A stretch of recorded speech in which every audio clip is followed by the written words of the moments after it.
Bonjour et bienvenue sur Global Prosperity and Integrated Strategies, la chaîne qui vous explique les règles fiscales françaises et marocaines de manière claire, sans jargon et avec des exemples concrets. Aujourd'hui, nous allons aborder un sujet qui concerne des centaines de milliers de Marocains résidant en France. Un sujet dont on parle très peu et que votre expert comptable ne vous a peut-être jamais expliqué clairement. Imaginez la situation. Vous vivez à Lyon. Vous travaillez comme salarié en France, mais vous possédez une maison à Rabat. Vous retournez régulièrement au Maroc et vos parents y habitent toujours. Un jour, vous recevez un courrier. Il s'agit d'un avis de contrôle fiscal, émis par l'administration fiscale marocaine. Et là, surprise. L'administration fiscale marocaine considère que vous êtes résident fiscal au Maroc. Mais de votre côté, vous êtes déjà considéré comme résident fiscal en France. Vous vous retrouvez alors dans une situation très particulière, une double résidence fiscale. Et dans certains cas, cela peut conduire à un risque de double imposition. C'est précisément ce que l'on appelle le piège de la double résidence fiscale. Dans cette vidéo, je vais vous expliquer très clairement à quel moment ce risque apparaît, quels sont vos droits, comment la convention fiscale entre le Maroc et la France peut vous protéger, et surtout, quelles sont les limites de cette protection. Restez bien jusqu'à la fin de cette vidéo. Je vous présenterai un exemple concret inspiré de situations réelles, ainsi que plusieurs conseils pratiques pour éviter ce piège fiscal. Avant d'aller plus loin, clarifions un point fondamental que beaucoup de MRE confondent. La résidence fiscale, ce n'est pas votre carte de séjour, ce n'est pas votre passeport, ce n'est pas votre domicile déclaré à la mairie. La résidence fiscale, c'est le pays qui a le droit de vous imposer sur l'intégralité de vos revenus mondiaux. Tous vos revenus, salaire en France, loyer au Maroc, dividendes, plus-value, tout. Et voici ce que la plupart des gens ignorent. Deux pays peuvent légalement vous considérer comme résident fiscal en même temps. C'est exactement ça, la double résidence fiscale. Au Maroc, c'est le Code général des impôts, les articles 23 et 24 qui définissent la résidence fiscale. En France, c'est l'article 4B du Code général des impôts.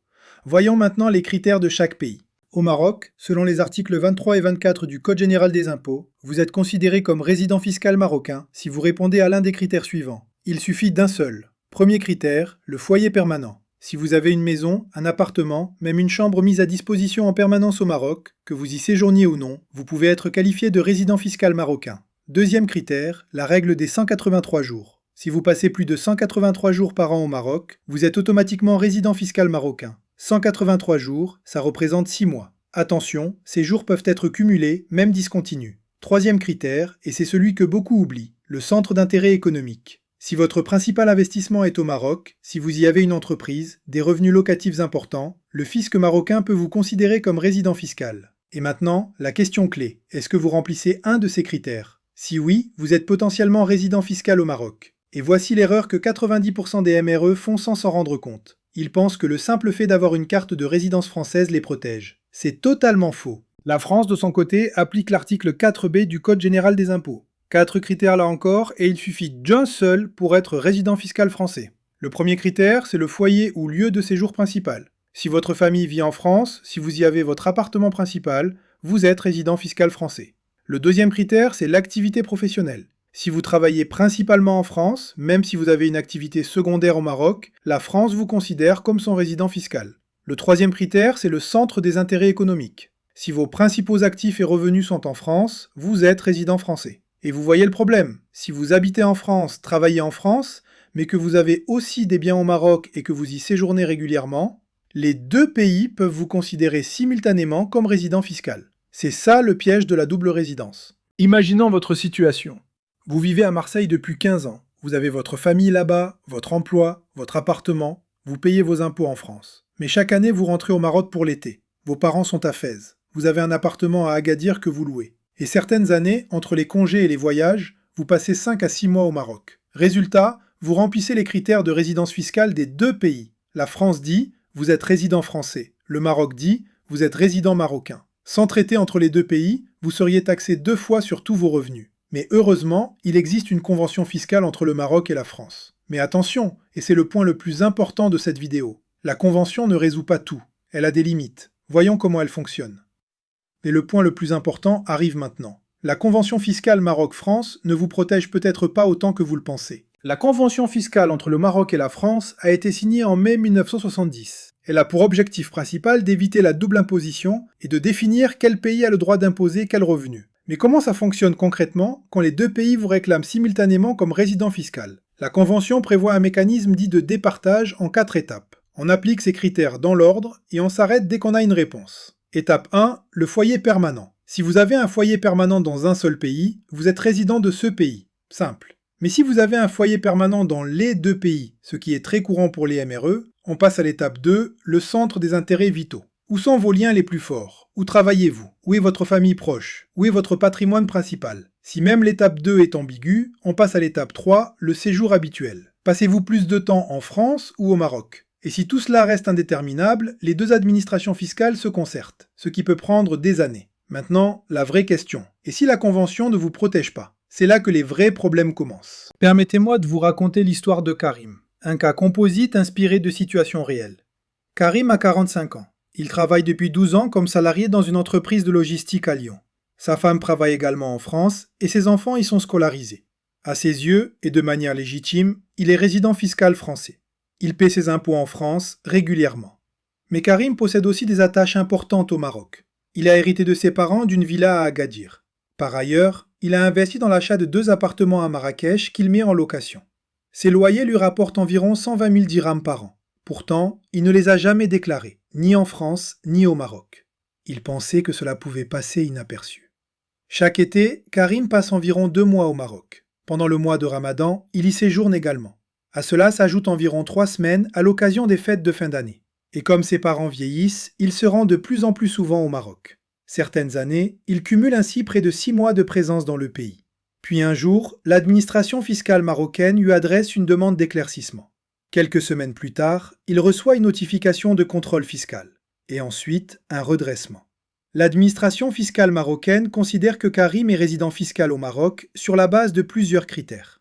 L'existence d'un foyer d'habitation permanent, représenté par la villa familiale, le centre de ses intérêts économiques lié à ses appartements mis en location, et une durée de séjour supérieure à 183 jours sur une période de 365 jours, qu'il s'agisse de jours continus ou discontinus, pouvant chevaucher 2 années civiles.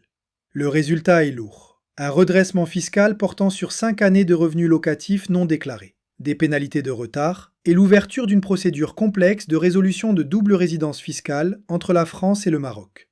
Au final, la facture peut atteindre plusieurs dizaines de milliers d'euros. Après avoir analysé des dizaines de dossiers de MRE confrontés à des problèmes fiscaux, j'ai identifié les 7 erreurs les plus fréquentes. Voyons-les une par une. Erreur numéro 1. Confondre résidence administrative et résidence fiscale. Avoir un titre de séjour français ou une carte de résidence française ne vous exempte pas de l'imposition marocaine si vous remplissez les critères du CGI marocain. Erreur numéro 2. Ne pas déclarer les revenus marocains. Beaucoup de MRE ont des loyers au Maroc. Ils ne les déclarent ni au Maroc ni en France. Double erreur. Ils risquent un redressement dans les deux pays. Erreur numéro 3. Ne pas compter ces jours.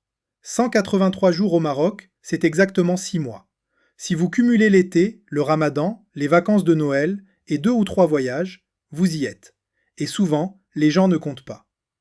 Erreur numéro 4. Avoir une propriété permanente au Maroc sans la qualifier. La maison familiale, héritée ou achetée, peut suffire à qualifier de foyer permanent. Erreur numéro 5. Créer une SARL ou une société au Maroc sans avoir sécurisé sa résidence fiscale personnelle. Le fisc peut requalifier le gérant en résident marocain si centre intérêt/séjour rempli, indépendamment de la société, SARL possible depuis France. Erreur numéro 6. Ne pas invoquer la Convention ou ne pas savoir comment le faire. La Convention protège, mais seulement si vous la revendiquez correctement et avec les bonnes preuves. Et erreur numéro 7. Transférer de grosses sommes vers le Maroc sans documentation. Les virements sont tracés par office d'échange. Sans justificatif, investissement, dons, vos requalifications en revenus imposables. La plupart des conseillers fiscaux oublient ce détail. La convention fiscale Maroc-France ne s'applique automatiquement que si vous avez la documentation pour prouver votre résidence. Parlons maintenant d'une question essentielle. Comment se protéger en cas de contrôle fiscal au Maroc? Si un jour vous recevez un courrier de l'administration fiscale marocaine, la première chose à faire est simple. Constituez immédiatement un dossier solide prouvant votre résidence fiscale en France. Retenez bien ce principe. La preuve la plus forte n'est pas un document unique. Ce qui protège réellement, c'est un dossier complet de preuves cohérentes. Beaucoup de Marocains résidant à l'étranger pensent qu'il existe un formulaire officiel unique attestant de leur résidence fiscale en France. En réalité, ce n'est pas le cas. Pour les particuliers, qu'ils soient salariés, travailleurs indépendants ou exerçant une profession libérale, il n'existe pas de certificat standard de résidence fiscale comparable à celui utilisé par les entreprises. Ce type de formulaire est réservé aux sociétés. Pour les particuliers, la preuve repose donc sur un ensemble de documents concordants. Voici les documents qu'il est fortement recommandé de préparer. Tout d'abord, vos avis d'imposition français sur le revenu des dernières années. Ensuite, votre contrat de travail ou une attestation de votre employeur en France. Ajoutez également un bail locatif ou un titre de propriété prouvant votre logement en France. Il est aussi très utile de conserver des factures récentes d'électricité, d'eau ou de téléphone, idéalement sur les 3 derniers mois. Vous pouvez également fournir des relevés bancaires d'un compte français montrant une activité régulière. Et si vous avez des enfants scolarisés en France, les certificats de scolarité constituent aussi une preuve importante. Maintenant, imaginons que l'administration fiscale marocaine vous adresse une demande d'explication. Dans ce cas, il est fortement conseillé de contacter immédiatement votre service des impôts des particuliers en France. L'objectif est d'obtenir une lettre officielle confirmant que vous êtes résident fiscal en France. Pourquoi cette lettre est-elle importante ? Parce qu'accompagnée de votre dossier de preuve, elle peut constituer un élément opposable à l'administration fiscale marocaine dans le cadre de l'application de la convention fiscale entre la France et le Maroc. Permettez-moi maintenant de vous donner 3 conseils pratiques très importants. Premier conseil, téléchargez vos avis d'imposition. Connectez-vous régulièrement sur votre espace fiscal en ligne et conservez-les. Deuxième conseil, constituez un dossier de preuve. Essayez de rassembler au moins 12 mois de documents démontrant que votre vie quotidienne se déroule en France. Troisième conseil, conservez ces documents de manière sécurisée. Gardez toujours une version numérique et une version papier originale, car ces justificatifs peuvent vous être demandés à tout moment dans le cadre d'un contrôle fiscal au Maroc. Et croyez-moi, le jour où un contrôle arrive, il est déjà trop tard pour commencer à chercher les preuves. Il y a un point crucial que beaucoup de Marocains résidant à l'étranger ne comprennent pas. Même si vous êtes résident fiscal uniquement en France, vous devez tout de même déclarer vos revenus provenant du Maroc. La véritable question est donc la suivante. Où faut-il les déclarer et comment éviter la double imposition ? Prenons un exemple très simple, les revenus locatifs. Imaginons que vous possédiez un appartement à Casablanca que vous mettez en location.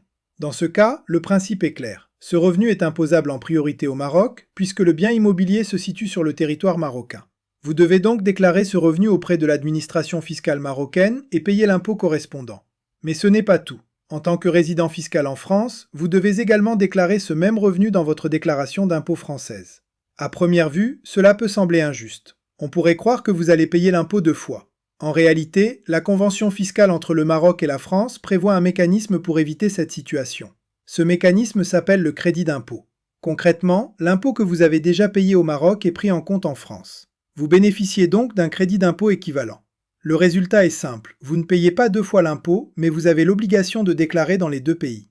Revenons maintenant au cas de Karim. Son erreur n'était pas liée à la résidence fiscale. Son erreur était beaucoup plus simple. Il ne déclarait ni au Maroc, ni en France. Résultat, un redressement fiscal au Maroc et un redressement fiscal en France, avec bien sûr des pénalités dans les 2 pays. La règle d'or à retenir est donc très simple. Déclarez toujours vos revenus dans les pays concernés. La convention fiscale entre la France et le Maroc permet d'éviter la double imposition, mais elle n'élimine jamais l'obligation de déclaration. Maintenant que vous comprenez mieux le risque, voyons le plan d'action concret en 5 étapes pour vous protéger. Première étape, faites votre propre audit fiscal. Posez-vous quelques questions simples. Combien de jours passez-vous au Maroc chaque année ? Disposez-vous d'un foyer d'habitation permanent au Maroc ? Vos revenus provenant du Maroc sont-ils plus importants que ceux que vous percevez en France ? Répondre honnêtement à ces questions vous permettra d'avoir une vision claire de votre situation et du niveau de risque fiscal auquel vous êtes exposé. Deuxième étape, obtenez la confirmation de votre résidence fiscale française. C'est votre premier bouclier de protection. Surtout, n'attendez pas un contrôle fiscal pour entreprendre cette démarche. Faites-le de manière préventive tant que tout est calme. En cas de contrôle, disposer déjà de cette preuve peut faire toute la différence. Troisième étape, régularisez vos revenus provenant du Maroc. Si vous percevez des revenus au Maroc, par exemple des loyers, il est préférable de les déclarer spontanément. L'administration fiscale marocaine prévoit parfois des procédures de régularisation volontaire. Dans la plupart des cas, il vaut mieux déclarer volontairement avec des pénalités réduites que d'attendre un contrôle fiscal, qui entraîne presque toujours des sanctions plus lourdes. Quatrième étape, déclarez correctement vos revenus en France. En tant que résident fiscal en France, vous devez intégrer vos revenus étrangers dans votre déclaration. La convention fiscale entre la France et le Maroc permet ensuite de bénéficier d'un crédit d'impôt correspondant à l'impôt déjà payé au Maroc afin d'éviter la double imposition. Dans certaines situations, il peut être utile de se faire accompagner par un expert comptable spécialisé dans les situations fiscales internationales afin d'optimiser correctement votre déclaration. Cinquième étape, réfléchissez à la structure de vos investissements au Maroc. Si vos investissements deviennent importants, il peut être pertinent d'utiliser une structure juridique adaptée. Par exemple, une société civile immobilière au Maroc ou une structure holding peuvent, dans certains cas, permettre d'organiser les investissements de manière plus sécurisée et plus efficace sur le plan fiscal. Naturellement, ces décisions doivent être étudiées avec un professionnel afin de choisir la structure la plus adaptée à votre situation. Pour les Marocains résidant à l'étranger qui souhaitent investir au Maroc depuis la France, il existe quelques règles d'or qu'il ne faut jamais oublier. Première règle, la traçabilité des fonds. Chaque euro ou dirham investi au Maroc doit pouvoir être justifié et documenté. L'idéal est d'ouvrir un compte bancaire dédié aux Marocains résidant à l'étranger, spécialement destiné à vos investissements. Effectuez toujours vos transferts par virement bancaire avec une référence claire indiquant l'objet du transfert. Et surtout, évitez absolument les circuits informels ou les transferts non traçables. Dans le domaine fiscal et financier, la transparence est toujours votre meilleure protection. Deuxième règle, la gestion locative. Si vous possédez un bien immobilier au Maroc que vous louez tout en résidant en France, il est fortement recommandé de confier la gestion à une agence immobilière marocaine agréée. Pour cela, vous pouvez signer un mandat de gestion locative. L'agence pourra alors s'occuper de la gestion quotidienne du bien, mais aussi de certaines obligations administratives, notamment la déclaration des revenus locatifs auprès de l'administration fiscale marocaine. Cela vous évite des erreurs et vous assure un meilleur suivi. Troisième règle, anticiper les évolutions réglementaires. Les règles fiscales et financières évoluent régulièrement. Par exemple, les réformes introduites récemment par l'Office des changes ont renforcé certaines obligations de déclaration concernant les transferts de fonds liés aux investissements réalisés par des résidents étrangers au Maroc. Il est donc important de se tenir informé des évolutions réglementaires afin d'éviter toute mauvaise surprise. Quatrième règle, se faire accompagner par un professionnel. Dans certaines situations, il est fortement conseillé de consulter un avocat spécialisé en fiscalité internationale ou un expert comptable connaissant bien la fiscalité entre la France et le Maroc. Un professionnel expérimenté peut vous aider à structurer correctement vos investissements, éviter des erreurs coûteuses et optimiser votre situation fiscale. Et bien souvent, les économies réalisées grâce à un bon conseil dépassent largement le coût de ces honoraires. En réalité, ce type d'accompagnement doit être considéré comme un investissement et non comme une dépense. La loi de finances pour l'année 2026 apporte plusieurs changements importants qui concernent directement les Marocains résidant à l'étranger. Je vais vous présenter les points essentiels à retenir. Premier point, le renforcement des obligations déclaratives. Le Maroc renforce progressivement le suivi des revenus ayant une origine étrangère. Cela signifie que si vous êtes résident fiscal au Maroc, ou si vous percevez des revenus provenant du Maroc en tant que non-résident, vous devez être particulièrement attentif aux nouvelles obligations déclaratives. Il devient donc essentiel de se tenir informé des modalités de déclaration et des nouvelles procédures mises en place par l'administration fiscale marocaine. Deuxième point, et c'est une bonne nouvelle, les mesures d'encouragement à l'investissement des Marocains résidant à l'étranger sont maintenues et renforcées. La loi de finances pour 2026 confirme la volonté des autorités marocaines d'encourager l'investissement productif des Marocains établis à l'étranger. Dans certains cas, les revenus rapatriés et investis dans des projets productifs peuvent bénéficier d'avantages fiscaux ou d'exonérations temporaires afin de soutenir l'investissement et la création de valeur au Maroc. Troisième point, la digitalisation de l'administration fiscale se poursuit à un rythme très rapide. Aujourd'hui, la plupart des démarches fiscales peuvent être réalisées en ligne. Les déclarations fiscales, les paiements d'impôts, les demandes de remboursement ou encore les échanges avec l'administration se font désormais via la plateforme numérique de la Direction générale des impôts. Si vous n'êtes pas encore inscrit sur cette plateforme, il est fortement recommandé de créer votre compte dès maintenant afin de pouvoir effectuer vos démarches facilement et en toute sécurité. Je consacrerai prochainement une vidéo entière à la loi de finances 2026 et à ses impacts concrets pour les Marocains résidant à l'étranger. Si ce sujet vous intéresse, abonnez-vous à la chaîne afin de ne pas manquer cette analyse détaillée. Avant de conclure, récapitulons les points essentiels de cette vidéo. Premier point, la résidence fiscale repose sur des critères juridiques précis. Elle ne dépend ni de votre passeport, ni de votre carte de séjour, ni même de votre nationalité. En pratique, cela signifie qu'il est tout à fait possible que deux pays vous considèrent simultanément comme résident fiscal, chacun en appliquant ses propres règles. Deuxième point, au Maroc, la résidence fiscale repose sur trois critères principaux. Ces critères sont prévus par l'article 3 du Code général des impôts. Le premier critère est l'existence d'un foyer permanent d'habitation au Maroc. Le deuxième critère est une présence physique d'au moins 183 jours au Maroc sur une année. Le troisième critère est le fait que le centre de vos intérêts économiques, ou votre activité professionnelle principale, se situe au Maroc. La nationalité, quant à elle, n'intervient qu'en dernier recours, lorsqu'il faut départager une situation de double résidence dans le cadre de l'application d'une convention fiscale. La France utilise d'ailleurs des critères relativement similaires. Par conséquent, si vous remplissez certains critères dans les deux pays, votre situation peut effectivement présenter un risque de double résidence fiscale. Troisième point, la convention fiscale entre la France et le Maroc permet d'éviter la double imposition. Cette convention prévoit des mécanismes précis destinés à empêcher qu'un même revenu soit imposé deux fois. Cependant, cette protection n'est réellement efficace que si vous êtes capable de produire les documents nécessaires pour l'invoquer et si votre situation fiscale est correctement organisée. Quatrième point. Vos obligations de déclaration dépendent de la résidence fiscale déterminée par la Convention. Selon les cas, cela peut se traduire par différents mécanismes. Par exemple, lorsque vous êtes résident fiscal en France mais que vous percevez certains revenus au Maroc, vous pouvez bénéficier d'un crédit d'impôt en France correspondant à l'impôt payé au Maroc, conformément aux dispositions de la Convention fiscale. Dans d'autres situations, certains revenus peuvent être imposés exclusivement dans le pays où ils prennent leur source, comme c'est souvent le cas pour les revenus immobiliers. Le message à retenir est simple. La convention fiscale permet d'éviter la double imposition, mais elle ne fonctionne correctement que si vos déclarations sont faites correctement et si votre situation est bien documentée. Nous arrivons maintenant à la fin de cette première vidéo de notre série consacrée à la résidence fiscale entre le Maroc et la France. J'espère que vous avez retenu l'essentiel. La double résidence fiscale n'est pas un problème théorique, c'est un risque réel et concret, que de nombreux Marocains résidant à l'étranger découvrent malheureusement trop tard, souvent à l'occasion d'un contrôle fiscal ou lors d'une transaction immobilière. La bonne nouvelle, c'est que ce risque peut être maîtrisé. Avec les bons outils, les bons documents et les bons conseils, il est tout à fait possible d'investir au Maroc depuis la France tout en restant en parfaite sécurité sur le plan fiscal. Si cette vidéo vous a été utile, n'hésitez pas à cliquer sur « J'aime ». Cela aide réellement cette chaîne à toucher d'autres Marocains résidant à l'étranger qui ont besoin de ces informations.